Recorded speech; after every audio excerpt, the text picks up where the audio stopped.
नमस्कार, मेरा नाम डॉक्टर लिपिका मेहता है। विटामिन डी किस वजह से आपकी बॉडी में लो हो रहा है, उसके बहुत सारे कारण होते हैं। तो सबसे पहले आज उन कारण को जानेंगे और कैसे अपने विटामिन डी को हम नॉर्मलाइज कर सकते हैं और एब्जॉर्ब अच्छे से हो, उसके बारे में जानेंगे। तो सबसे पहले विटामिन जो डी है वो बहुत सारी एक्टिविटीज़ हमारी बॉडी में करता है, और जो सबसे इम्पॉर्टेंट एक्टिविटी वो करता है वो क्या करता है, कैल्शियम और फॉस्फोरस को जो है वो काम पे लगाता है, और बोल सकते हैं कि वो उसका एब्जॉर्प्शन करा के हमारी बॉडी में हमारी जो बोन्स हैं, हमारी जो मसल्स हैं, उसमें कैल्शियम और फॉस्फोरस का जो कंटेंट है वो इक्वलाइज रखता है और उसको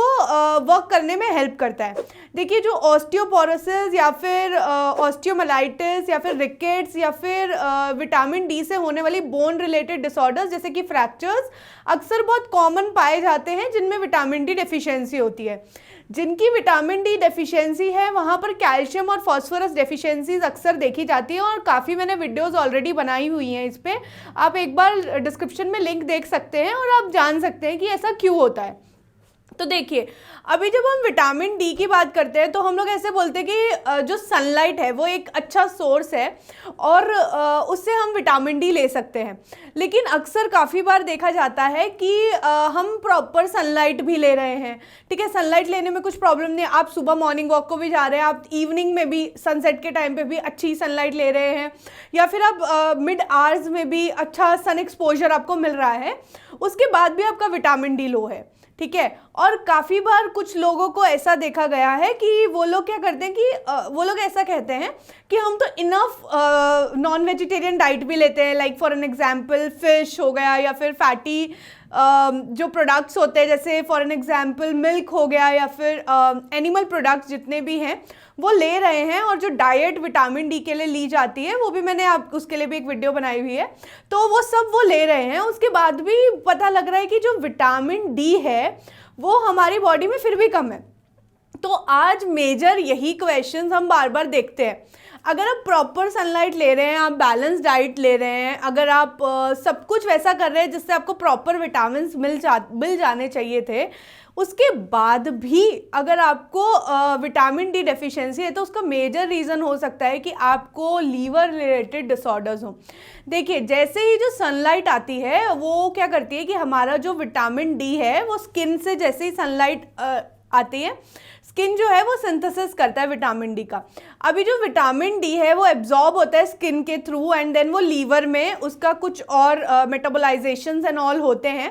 एंड उसके बाद वो किडनी में जो है, किडनी उसका काम क्या होता है कि जो आपका जो विटामिन डी मिला है उसको एक्टिव फॉर्म में कन्वर्ट करने का काम किसका होता है, किडनी का होता है। लेकिन अगर मान लीजिए आपको लीवर डिजीज़, जैसे क्रॉनिक लीवर डिजीज़, जैसे अल्कोहल लेने की वजह से कुछ क्रॉनिक लीवर डिजीज़ेज होती हैं, या फिर मान लीजिए आपको हेपेटाइटिस, जैसे कि आपका लीवर में कुछ इन्फ्लामेशन हो गया या फैटी लीवर हो गया, या फिर कुछ भी लीवर रिलेटेड डिसऑर्डर्स अगर आपको है, तो पॉसिबिलिटी हो सकती है कि आपको विटामिन डी जो है वो ढंग से ना तो एब्जॉर्ब हो पा रहा है, वो वर्क नहीं कर पा रहा है। ठीक है, तो अक्सर क्रॉनिक लीवर डिजीजेस जितने भी लोगों को होती है उनमें अक्सर देखा जाता है कि विटामिन डी की डेफिशिएंसी हो जाती है। जब मैं किडनी डिसऑर्डर्स की बात करती हूँ तो देखिए, जब जो विटामिन डी है उसको बनाने का कुछ काम जो है, एक्टिव फॉर्म में लाने का काम क्या करती है, किडनी करती है। लेकिन अगर मान लीजिए आपकी जो किडनी है वो डैमेज्ड है, या बोल सकते हैं जो कैल्शियम और जो फॉस्फोरस है वो उसका जो काफ़ी ज़्यादा जो रोल प्ले करती है, वो किडनी रोल प्ले करती है उसको मेंटेन कराने का बॉडी में। लेकिन अगर आपकी किडनी कुछ डिसऑर्डर्स हैं तो आपका क्या होगा कि ना तो कैल्शियम और फॉस्फोरस ढंग से बन पाएगा, और at the same moment of time vitamin D जो है वो प्रॉपरली आपकी बॉडी में सिक्रीट हो पाएगा। अगर वो एक्टिव ही नहीं होगा तो वो अपना काम कैसे करेगा। तो विटामिन डी की डेफिशिएंसी हो जाएगी, तो उसमें आपको देखेंगे अक्सर बोन पेन्स, जितने भी घुटनों में दर्द होता है, देखा जाता है कि जितने भी वर्टिब्रल फ्रैक्चर्स, काफ़ी बार देखा जाता है कि ओल्ड एज में अगर आपको फ्रैक्चर होता जा रहा है, आप गिरे भी नहीं हैं, आप कहीं नहीं गिरे हैं, उसके बाद भी आपको फ्रैक्चर्स होते जा रहे हैं, या फिर रिकेट, जैसे बच्चों में क्या देखा जाता है, बो लाइक जो बच्चों की जो हड्डियां हैं या फिर ऐसे बोल सकते हैं जो लेग्स हैं वो अच्छे से सॉफ्ट रह गई हैं, वो अच्छे से बनी ही नहीं है। ठीक है, और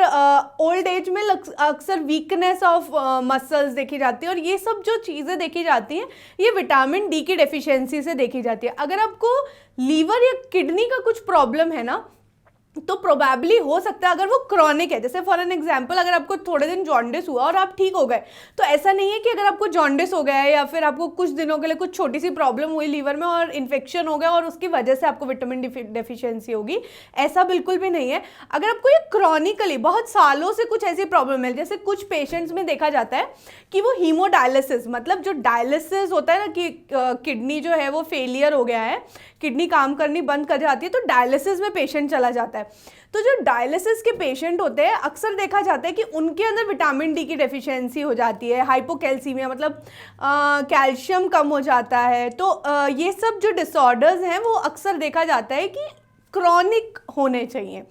अगर आपको विटामिन डी से रिलेटेड कुछ और बातें जाननी है और अगर आपको जानना है कि आपको क्या खाना चाहिए जिससे विटामिन डी बढ़ जाए और जो सप्लीमेंट्स हैं वो कौन से लेने चाहिए और क्या करना चाहिए, अगर आपको इन सब के बारे में जानना है तो आप डिस्क्रिप्शन में दिए हुए लिंक्स पर जा सकते हैं और अपनी नॉलेज को बढ़ा सकते हैं। धन्यवाद।